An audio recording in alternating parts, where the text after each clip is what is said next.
In the darkness of one of the most famous trials in human history, 4 people stood in 4 different positions: a traitor, a cowardly governor, a calculating high priest, and an arrogant king. They did not belong to the same class, nor share the same fate, but all of them contributed to the death of Jesus Christ.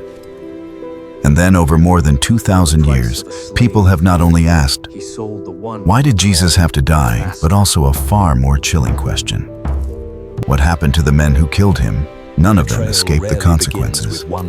None of them died in peace. None of them could outrun the shadow of their own decision. This article is not just history. It is a spiritual dissection, a journey that shines light on 4 different ways of dying, all leading to the same end: the fate of those who chose to stand against the truth. Judas Iscariot, the price of betrayal. From chosen disciple to infamous traitor, among the 12 apostles chosen by Jesus, no one held as important a financial role as Judas. He was the keeper of the common purse, a responsibility entrusted only to someone considered worthy of trust. That makes his fall one of the most painful acts of betrayal in the history of Christianity. For 30 pieces of silver, the price of a cheap slave, Judas sold his master. He did not only sell a friend, he sold the faith he had once professed. He did not only betray a man, he betrayed love itself. Why did Judas betray? Theologians have debated this for centuries. Some of the main theories include: A. Greed. As the one who held the money bag, he had been skimming from the common funds. It is possible he betrayed simply for money. B. Political disappointment. Some Jews hoped the Messiah would rise up and drive out the Romans. If Judas had that same hope, he would be bitterly disappointed to see Jesus only preaching love and forgiveness instead of calling for violent revolt. C. Manipulated by religious forces or by Satan. Scripture says Satan entered into Judas. This opens up a deeply tragic perspective. He was a weak man pushed over the edge and unable to save himself. Remorse but no salvation. When he saw Jesus arrested, all the games of power and calculation collapsed. Judas fell apart. He brought back the 30 pieces of silver, crying out, "I have sinned, for I have betrayed innocent blood." But remorse only knocked on the door of his heart. It did not save him. Because he did not run back to Jesus. He did not ask for forgiveness. He ran off alone, hiding in despair. The chief priests answered him coldly, "What is that to us? That's your responsibility." Unforgiven, uncomforted, Judas went to the most tragic end. He hanged himself. The theological meaning of Judas's death. Judas's death is not God's punishment in a simplistic sense. It is the natural outcome of a conscience being crushed. He did not die because of the rope. He died because he did not believe he could be forgiven. Judas has become a warning symbol for every age. Betrayal begins with small choices, trading principles for temporary gain, conscience being slowly suffocated until there is no way back. In the modern world, 30 pieces of silver has many faces: career, money, status, silence in the face of injustice. But the price we pay is always the same. Pilate the judge, who didn't dare to judge. If Judas represents betrayal, Pilate represents cowardice in those who have power, but lack moral courage. 1. A governor trapped between the people and the Roman Empire.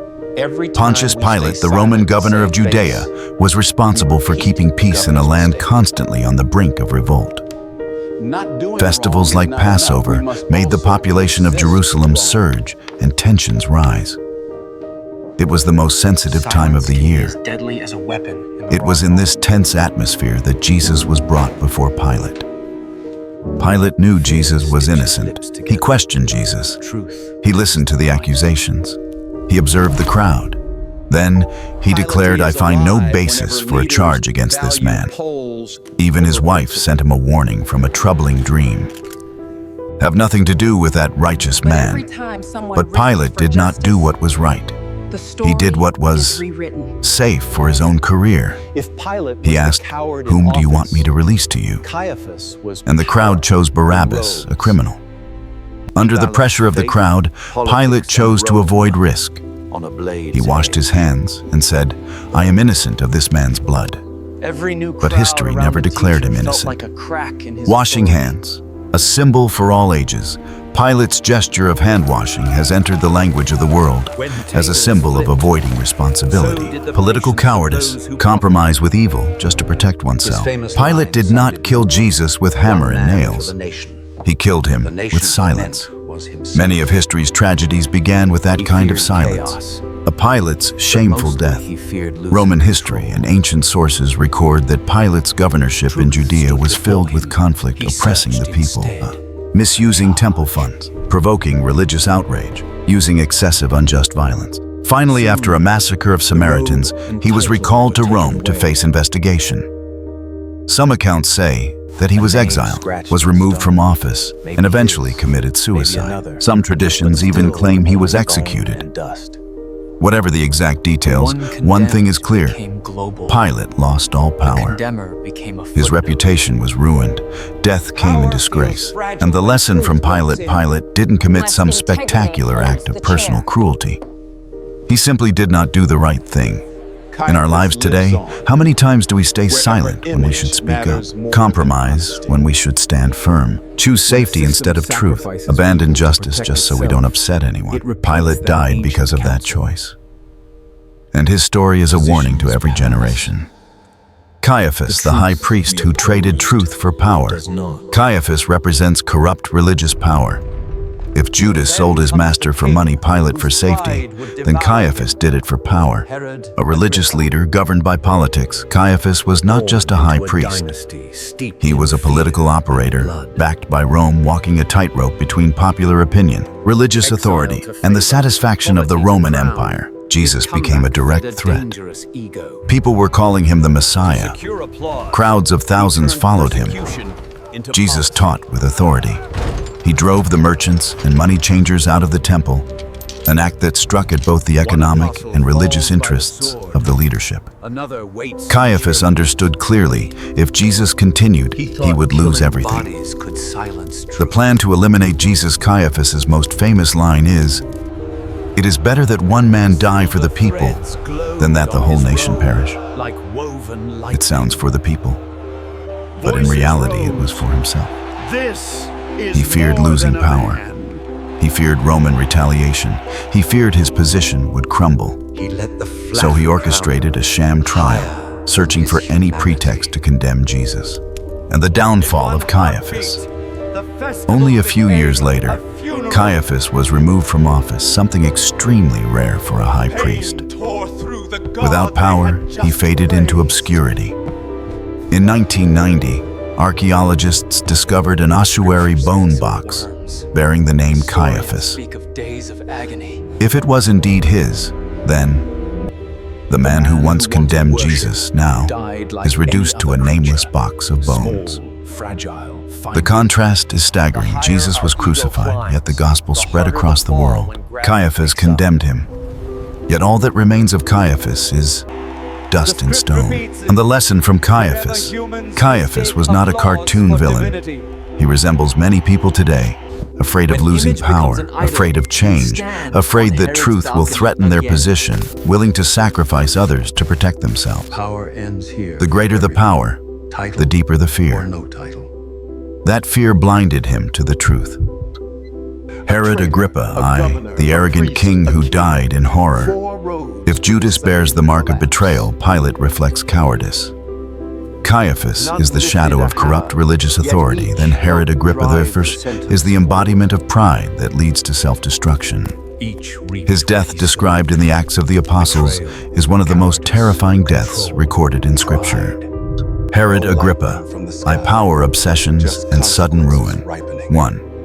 Herod Agrippa, heir to a bloody dynasty. Herod Agrippa and was born into the Herodian dynasty, one of the most infamous ruling families in Judea. His grandfather Herod the Great, the king who ordered the massacre of the infants in Bethlehem. His father Aristobulus died amid political intrigue. His uncle Herod Antipas played a role in the trial of Jesus. The whole family seemed haunted by three forces: power, suspicion, and violent death. Agrippa grew up in luxury and brutality. From his youth, he was familiar with conspiracy, flattery, and killing as tools of politics. He was once exiled so poor he had to flee his creditors, yet later managed to win the favor of the Roman Emperor Caligula, who made him king of all Judea. A spectacular comeback. And that rapid rise created an enormous ego, an insatiable hunger for power, a deep-seated fear of losing that power. He was like Caiaphas, but far more dangerous. And Herod's persecution and killing of believers. In Acts, Agrippa is portrayed as the one who launched the first persecution of Christians after Jesus. He had James, the brother of John, put to death by the sword. He arrested Peter and threw him into prison. He planned to execute Peter publicly to win favor with the Jewish leaders. In other words, Agrippa was not just indirectly related to the death of Jesus like Pilate and Caiaphas. He continued the persecution, turning it into state policy. His actions were driven by hatred, a sense of threat, fear that Christianity would shake the order he built, belief that killing people would strengthen his rule. He did not understand one fundamental truth. Truth cannot be killed, and light does not go out just because darkness wants it gone. Can be lethal. The fateful day, when a speech became a sentence. According to Acts 12, Agrippa organized a grand festival in Caesarea. He appeared in a robe made of silver, shining under the sun so brightly that the crowd thought he looked like a god. The historian Josephus also records this event, confirming the detail about the silver robe that gleamed brilliantly. When Agrippa stepped out, the crowd shouted, "This is the voice of a god, not of a man." And Agrippa remained silent. He did not correct them. He did not deny it. He let their flattery soak into him like sweet honey. In that moment, he committed one of the gravest sins in Scripture, stealing the glory of God. What happened next has shaken people for nearly 2,000 years. And one of the most horrifying deaths in the Bible, both Acts and Josephus describe a similar scene in the very middle of the festival. Amid the shouts of praise, while Agrippa was tasting the ecstasy of being a god, he suddenly felt excruciating pain in his abdomen. These stories not mild pain, because they not a dull ache, the human heart, but agonizing stabbing pain like hundreds of blades twisting inside his organs. Beyond repair. He collapsed before the crowd. He was carried away, moaning, writhing, screaming in unbearable torment. Scripture says he was eaten by worms and died. Piloty archetypes say, Josephus writes, he was seized with severe pains in his belly, and after 5 days of agony, he died.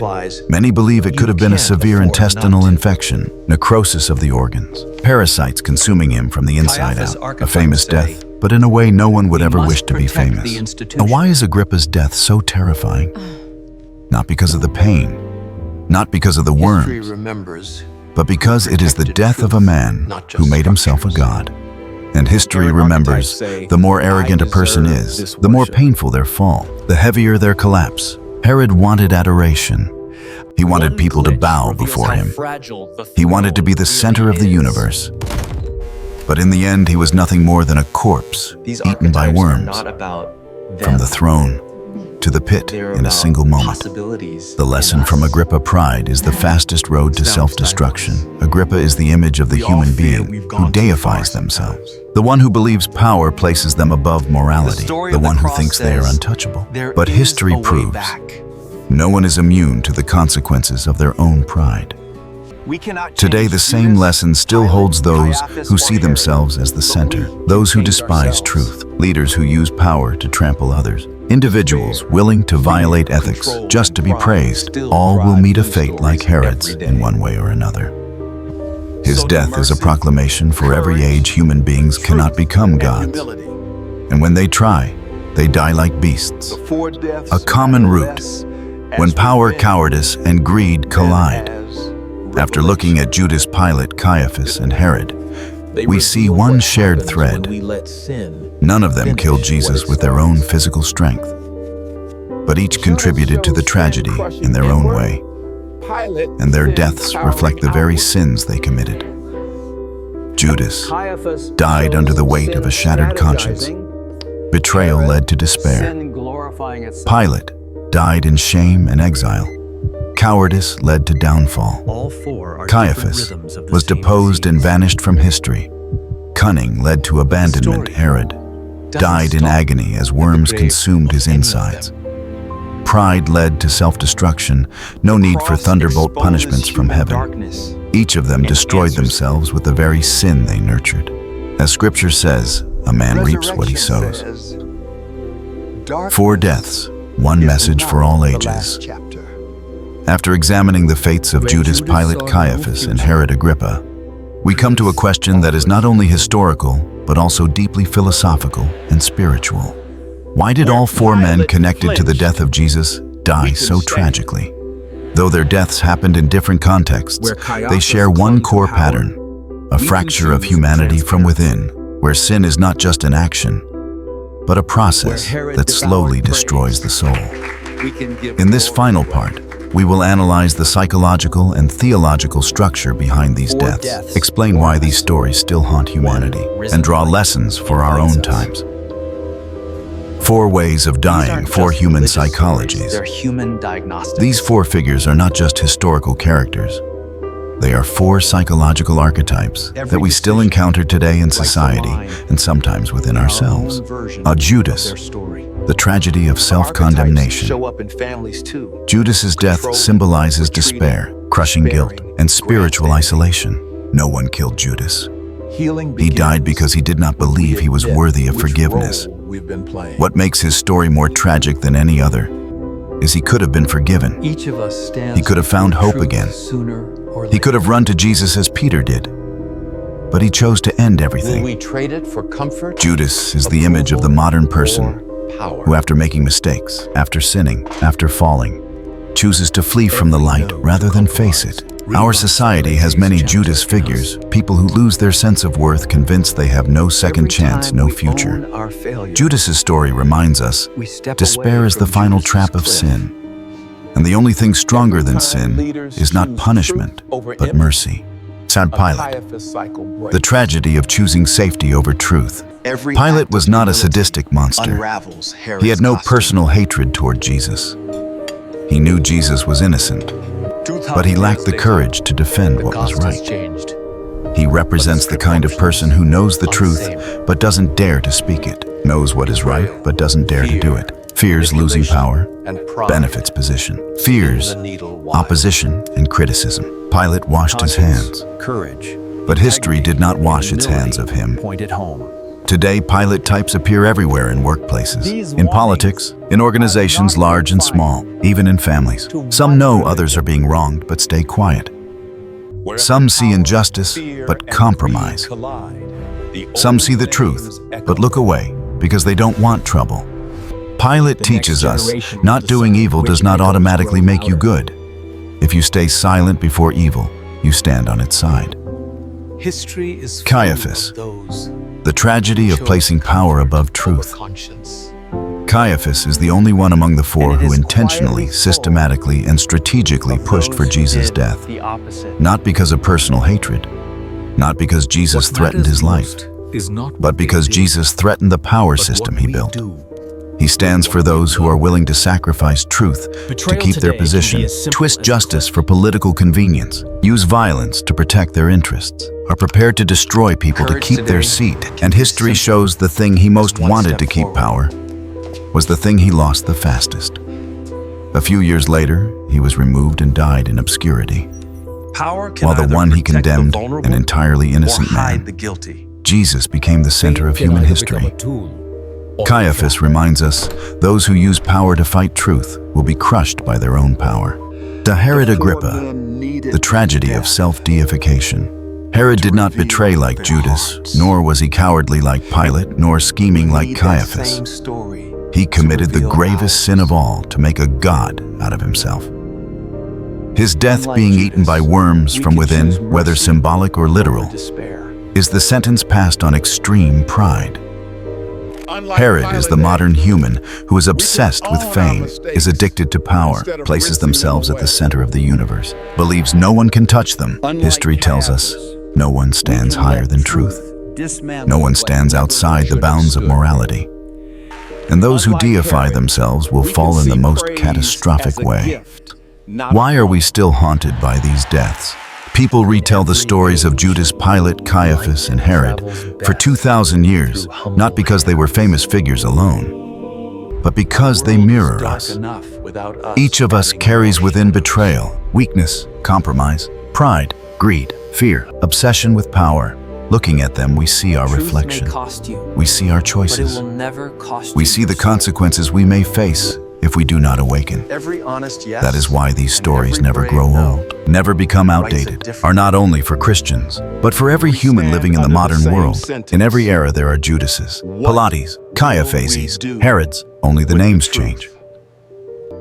From history to today, Some will fear it. warnings for us. Fight it. Some will When betrayal becomes a habit.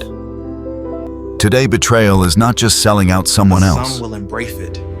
It can be betraying Even at a yourself, cost. betraying your values, betraying your conscience, betraying your own dreams. Judas teaches us betrayal begins with small things and ends in great loss. And when silence becomes a weapon that kills, we live in an age where lies spread quickly. Cruelty is rationalized. Injustice happens daily, yet many stay silent. Out of fear, out of convenience, out of not wanting trouble. Pilate warns us, silence in the face of injustice is complicity. As when power is deified, Caiaphas was not absolutely evil, but he traded truth to keep power. This still happens today in politics, economics, large corporations, any place where people hold power over others' lives. Caiaphas reminds us, power does not equal truth, We are not trapped. and power does not last long without integrity. And when the ego becomes a god, Herod died because of pride. Mercy. He is the symbol of those obsessed with their own fame, those who lose their humanity for power, those who no longer see a boundary between themselves and divinity. Today, this is more common than ever in media, on social networks, in religious communities, in corporate environments. Herod warns us. An inflated ego kills the soul before it kills the body. The path away from Conclusion: Caiaphas what kind of is person one will we be? surrendered privilege. The story of Judas, Pilate, Caiaphas, and Herod does not end in the first century. It lives on because it raises a timeless question. When we stand before the truth, what kind of person will we become? Truth may cost us position, advantage, safety, the approval of the crowd, but truth is the only thing that protects our conscience, our dignity, our freedom, and our soul. These 4 deaths are 4 warnings, Judas. Do not despair. Seek forgiveness. Every generation Pilate, must choose do not its stay own silent. response to truth. choose what is right. Caiaphas, do not trade truth for power. Herod, do not place your ego above everything. 2,000 years have passed. The world has changed, but the darkness in the human heart has not. And this story survives to remind us it was not that Jesus needed them in order to die. Possible future. It was that they needed Jesus' death to reveal their true faces. But we stand where they Looking did at their not. fate, we see the future of our own souls if we choose betrayal, silence, greed, or pride. Betrayal, fear, But the good greed, news is, pride are we not can the choose last differently. word. Truth and mercy. Because unlike them, we know the story after the cross, the story of the resurrection, where light triumphs over darkness and forgiveness proves stronger than all sin.